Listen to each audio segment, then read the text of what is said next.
হৈছে এই ক্ষেত্ৰত আপোনালোকে কি কয়? হয়, মংগলদৈত লাভ জেহাদৰ যিটো প্ৰকোপ হৈছে এইটো সঘনাই বহুত বাঢ়ি আছে। এতিয়া আমি গম পালোঁ মঙলবাৰে অৰ্থাৎ 16 জুলাই তাৰিখৰ দিনা আমাৰ মংগলদৈ ৰামহৰি চান্দলপাৰাৰ এজনী নাবালিকা ছোৱালী আলহী খাব আহিছিল ইছলামপুৰৰ পৰা আহি যিহেতু গাড়ী ভাড়াৰ কম 30 টকা ভাড়া লয়, কৰিম চকলৈ খোজকাঢ়ি আহি আছিল। কৰিম চকৰ পৰা ৰামহৰিলৈ 20 টকা ভাড়া হয়।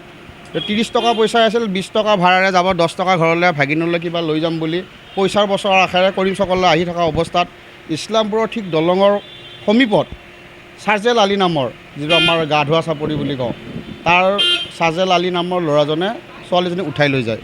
আৰু ছোৱালীজনীৰ লগত আমি কথা পাতিছোঁ, ছোৱালীজনে সেই ল'ৰাজনক চিনি নাপায়।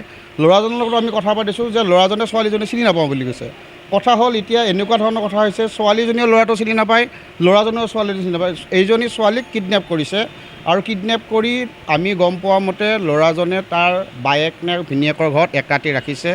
ৰখাৰ পিছত ঘটনা পোহৰলৈ নাহিলহেঁতেন, সেইদিনাখন নেক্সট ডে ছোৱালীৰ পেটৰ বিষ হৈছে। আৰু ছোৱালীৰ পেটৰ বিষ কিহৰ কাৰণে হৈছে আপোনালোক সকলোৱে জ্ঞাত, কেনেকুৱা কাৰণত ছোৱালীৰ পেটৰ বিষ হ'ব পাৰে, আৰু লৈ গৈছে চিভিল হস্পিটেলত।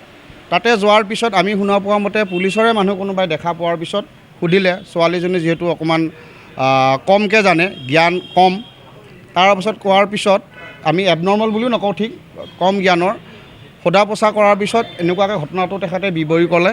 কোৱাৰ পিছত ছোৱালীজনীকে ল'ৰাটোকে মংগলদৈ পুলিচে উঠাই লৈ আহে। উঠাই লৈ অহাৰ পিছত এতিয়া আমি যিহেতু আমিও অকণমান তদন্ত কৰিলোঁ আমাৰ সংগঠনৰ ফালৰ পৰা, পুলিচৰ পৰা আমি কিছু তথ্য গম পাইছোঁ। ছোৱালীজনী নাবালিকা আৰু ছোৱালীজনীৰ লগত জোৰ জবস্তি কৰি এক ৰাতি ৰাখিছে। আৰু যিহেতু এইটো মানে 18 বছৰৰ তলৰ ছোৱালী, আইনগতভাৱে এতিয়া যি ব্যৱস্থা লয় কঠোৰতম কঠোৰ শাস্তি যাতে প্ৰদান কৰে, আমি এয়ে কামনা কৰিছোঁ আপোনালোকৰ মাধ্যমৰ জৰিয়তে। আৰু যিজনী ছোৱালী অপহৰণ কৰিছে সেই ছোৱালীজনীও হিন্দু ছোৱালী, আমাৰ চান্দলপাৰা, ৰামহৰিৰ পৰা অকণমান দূৰ চান্দলপাৰা বুলি কয়। আৰু যিহেতু ছোৱালীজনীৰ ঘৰৰ অৱস্থাও ঠিক নহয়, আৰু তেনেকুৱা ধৰণৰ পৰিয়ালকে লক্ষ্য কৰি লৈ আছে লাভ জেহাদীয়ে। যিহেতু যিবিলাক দুখীয়া ঘৰৰ ছোৱালী, যাৰ বেকগ্ৰাউণ্ডত একো কৰিব নোৱাৰে, তেনেকুৱা ঘৰৰ ছোৱালীয়েই লাভ জেহাদীয়ে মানে লক্ষ্য কৰি লৈছে। আৰু আমি লাভ জেহাদীক সকীয়াই দিছোঁ যে দুখীয়া ঘৰৰ ছোৱালী লক্ষ্য কৰিলেও কিন্তু বিশ্ব হিন্দু পৰিষদ বজৰং দল বহি নাথাকে, আমি কিন্তু ইয়াৰ হিচাপ বেলেগ ধৰণে ল'ম। গতিকে আমি সকীয়াই দিছোঁ এই লাভ জেহাদৰ পৰা যাতে এই লাভ জেহাদীসকল সতৰ্ক হৈ থাকে।